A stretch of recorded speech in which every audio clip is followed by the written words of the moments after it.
Today we will discuss about the next protozoan disease, that is malaria. Write down. It is a protozoan disease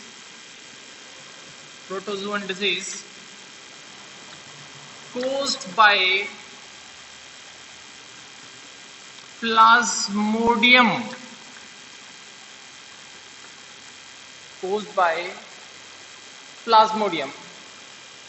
ये Plasmodium नाम के protozoa से क्या करता है, ट्रांसफर होता है। Female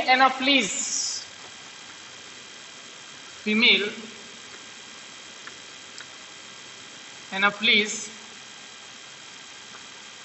mosquito is main transporter. Female Anopheles mosquito, Anopheles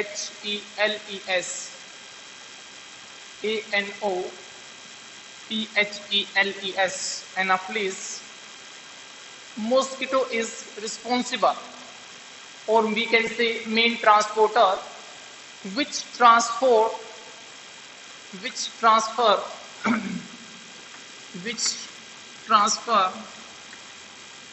malaria from infected person to healthy person.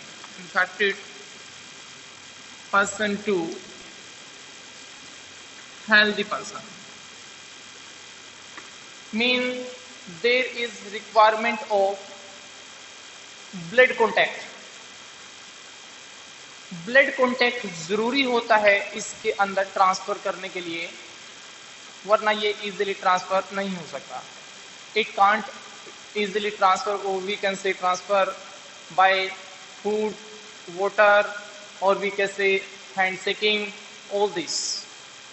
इन सभी से ये एक पर्सन से दूसरे पर्सन में ट्रांसफर नहीं हो सकता। ठीक है भाई? हाँ जी। इसमें क्या करती है, ये जो एनाफ्लीज मॉस्किटो है, ये क्या करती है, अपना लार्वा इंजेक्ट कर देती है एक पर्सन से दूसरे पर्सन के अंदर, और ब्लड, जैसे एक पर्सन को बाइट किया तो उससे क्या किया, ब्लड कंज्यूम किया। अगर उसको मलेरिया है तो क्या करेगी, नेक्स्ट पर्सन को क्या करती है, उसके अंदर लार्वा छोड़ देगी और उसका ब्लड क्या कर देगी, कंज्यूम कर देगी। तो इस तरह से एक से दूसरे, दूसरे से तीसरे पर्सन के अंदर अगर हम करें तो इजीली ट्रांसफर हो जाएगा। लेकिन ड्यूरिंग दिस डिस्कशन एक प्रॉब्लम हुई थी काफी लंबे समय तक, कि अगर देखो जो मॉस्किटो हो वो भी one type of needle use करता है, और इंजेक्शन होती है, उसके अंदर भी नीडल होती है, then why it can not easily transfer by needle, कि नीडल से क्यों नहीं ट्रांसफर हो सकता है? तो देखो बेटा, इसको सरवाइव करने के लिए एक पर्टिकुलर टेम्परेचर की जरूरत होती है जो नीडल के अंदर नहीं प्रोवाइड होता। तो जैसे अगर हम किसी पर्सन को, मान लीजिएगा, इन्फेक्टेड नीडल लगा दी मलेरिया से, और कुछ टाइम रखने के बाद उसको दूसरे को लगा दी, तो ये डिजीज ट्रांसफर नहीं होगा। ये जो मलेरिया यानी कि प्लाज्मोडियम नाम का माइक्रोब से ये क्या हो जाता है, डेड हो जाता है, इजीली ट्रांसफर नहीं हो पाता।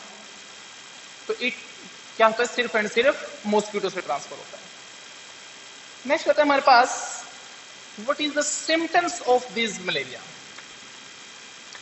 व्हाट इज द सिम्टम्स, ऐसी कौन सी पहचान होगी जिसके द्वारा we can find out the particular instruction about this disease. ये डिजीज हो गया, हम क्या सिम्टम्स करें? देखो, कुछ सिम्टम्स जो होते हैं ना, वो बिल्कुल सिंपल्स होते हैं। Number 1 vomiting,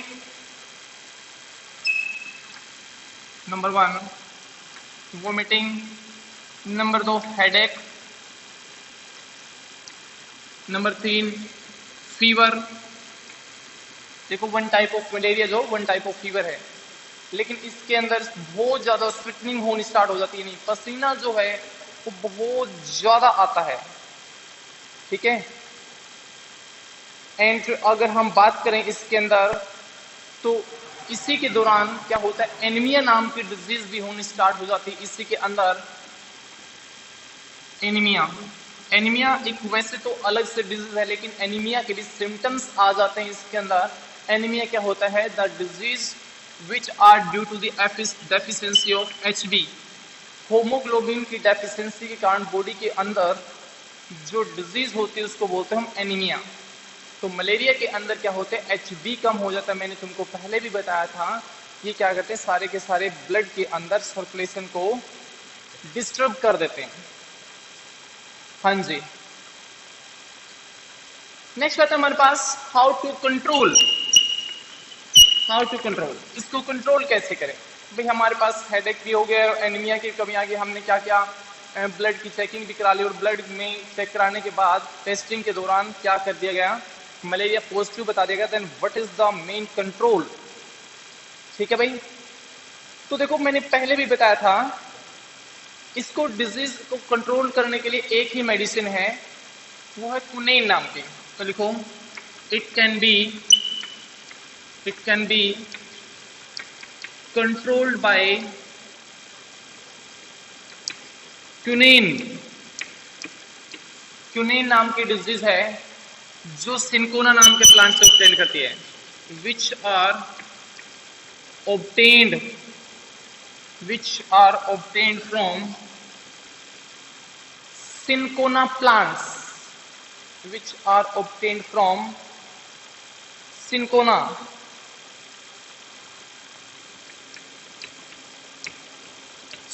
plant. इससे क्या की जाती है, इसको प्रिपेयर की जाती है बेटा, जिससे लेटेक्स जो है ना, वो रबर के प्लांट से लिया जाता है। लेटेक्स क्या होता है, बिल्कुल एक जेली लाइक लिक्विड होता है, उसके बाद में हम उसको अलग अलग तरह के रबर की फॉर्म में करते हैं। हाँ जी, अब कंट्रोल भी कर ले चलो, लेकिन लॉन्ग टर्म तक अपने आप को सेफ्टी प्रोवाइड करने के लिए व्हाट इज द प्रिजर्वेटिव या प्रिवेंटिव मेथड। तो हाउ टू प्रिवेंट, इसको हम दूर कैसे करें। देखिएगा, मेन जो है, it can easily transfer from mosquito. तो सबसे पहले हमें क्या हो जाएगा, मॉस्किटो से एक ऐसा गैप बनाना पड़ेगा, या उसको किल करना पड़ेगा, उसकी ग्रोथ को स्टॉप करना पड़ेगा, और उसके लिए वेरियस क्या करना पड़ेगा हमको, अप्लायंसेज या we can say preservative method use कर लेंगे। सबसे पहला कौन कौन सा होता है, नंबर 1,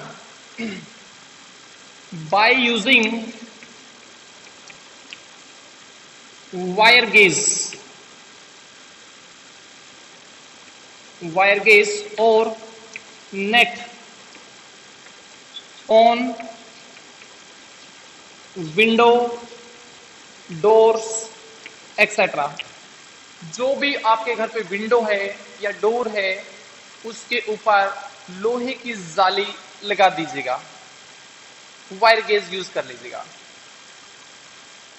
नंबर 2, सेकेंड आता हमारे पास, जगह जगह पर जो लार्वा ना फैल जाए, तो क्या कहते हैं इसके अंदर, बाय यूजिंग BHC और DDT, by using BHC and DDT। BHC होती है बेंजीन हेक्साक्लोराइड, और DDT mean dichloro diphenyl trichloroethane. These are two we can say pesticides के फॉर्म में यूज करते हैं इसको। और सेकेंडली हम इसको क्या करते हैं, जो इंसेक्ट को किल करने के लिए हम क्या करते हैं, इसका यूज करते हैं। नंबर 3, अगर हम यूज करते हैं तो यूज करते हैं proper cleaning of water utensils. देखिएगा, इसके सबसे जो मेन खास बात है, जो एनोफिलीज मॉस्किटो है, वो अपना लार्वा जो है बेटा बिल्कुल साफ पानी में देती है, साफ पानी के अंदर, गंदे पानी के अंदर बिल्कुल नहीं होता। और जैसे अब बारिश आ रही है तो क्या होता है, बारिश का पानी साफ होता है, तो जैसे आपके घर के ऊपर, छत के ऊपर वेरियस टाइप्स के कोई टायर पड़ा है या कूलर का पड़ा है, तो उसके अंदर क्या है, पानी इकट्ठा हो जाता है। तो उस पानी के अंदर क्या करता है, ये अपना लार्वा करके और क्या करती है, उसको स्प्रेड यानी कि फैलाती रहती है। अब इसको स्टॉप करने के लिए क्या करना पड़ेगा, हमको प्रॉपर क्लीनिंग करनी पड़ेगी। प्रॉपर क्लीनिंग मतलब उसके लार्वा को स्टॉप करने के लिए, ताकि लार्वा जो है वो आगे ना फैले, उससे ज्यादा मच्छर ना फैले और पनपे। तो क्या है, प्रॉपर क्लीनिंग। और we can say by using various anti mosquito chemicals, यानी कि उस पानी के अंदर अगर आपके अंदर यूज ना कर पाए तो एंटी मॉस्किटो यानी कि वो केमिकल डाल दीजिएगा जिसके कारण मॉस्किटो ना फैले। या अगर आजकल तो एक और भी मेथड यूज अप्लाई करने लगे कि भी जैसे तालाब है, तो तालाब के अंदर क्या हो जाता है, बहुत सारी मछलियां डाल दी जाती है, और वो मछलियां क्या होती हैं, जो लार्वा होता है उसको एज ए फूड के रूप में कंज्यूम कर लेती है। तो इसके कारण क्या होता है, वो आगे नहीं फैल पाता। ठीक है भाई, नेक्स्ट है हमारे पास, next disease viral disease. Bacterial disease हमारे पास सिर्फ एक ही है।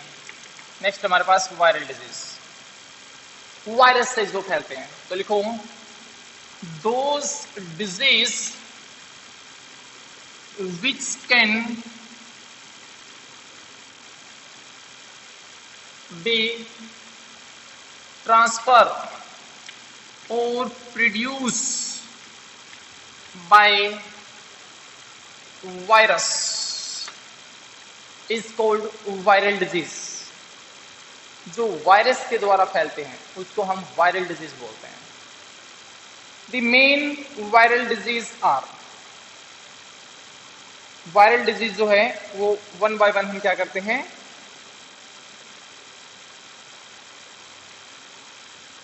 डिस्कस करते हैं। सबसे पहला डिजीज हमारे पास टीबी, ट्यूबरकुलोसिस। ट्यूबरकुलोसिस,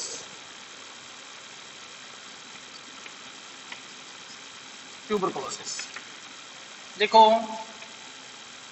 आजकल तो इसका जो फैलाव है वो बहुत कम है, लेकिन एक कुछ टाइम पहले अगर देखा गया तो इसका फैलाव बहुत ज्यादा था।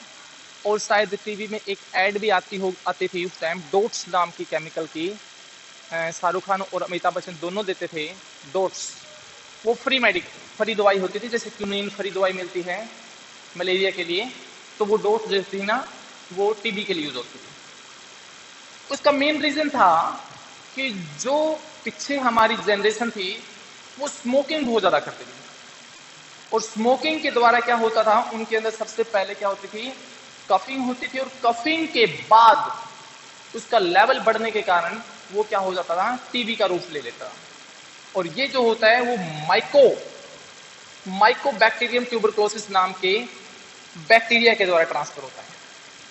ठीक है, तो लिखिए tuberculosis, it is a viral disease caused by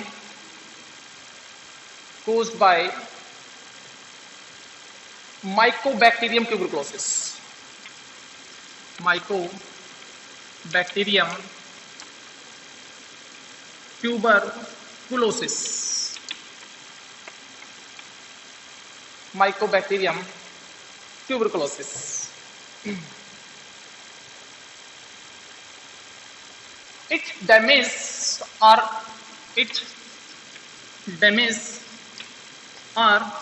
immune as well as a respiratory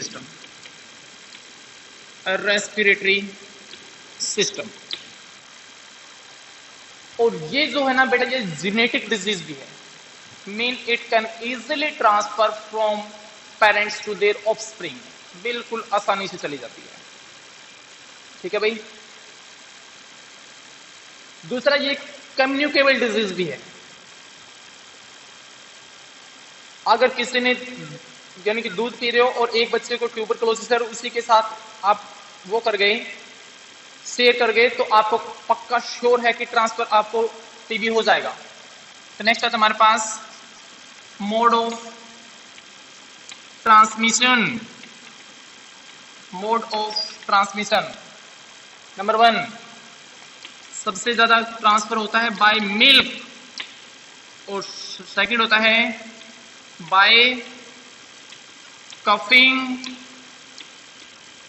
sneezing etcetera, और we can say direct contact with patient.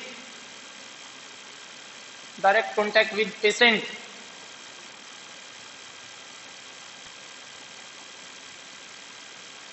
हाँ जी, नेक्स्ट आता है इसके हमारे पास सिम्टम्स क्या होंगे। What is the symptoms?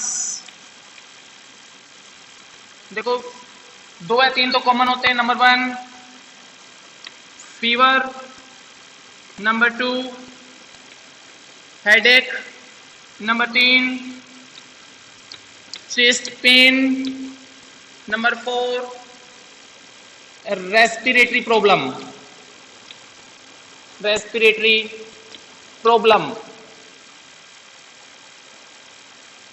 सांस लेने में दिक्कत हो जाएगी इसके अंदर, सबसे ज्यादा होता है, क्योंकि बॉडी के अंदर क्या हो जाएगा, कंट्रोल रेस्पिरेटरी प्रोसेस नहीं पूरा कंप्लीट हो पाता। चलो नेक्स्ट आता हमारे पास हाउ टू कंट्रोल। इसको कंट्रोल किया जा सकता है। How to control it can be controlled by using antibiotic.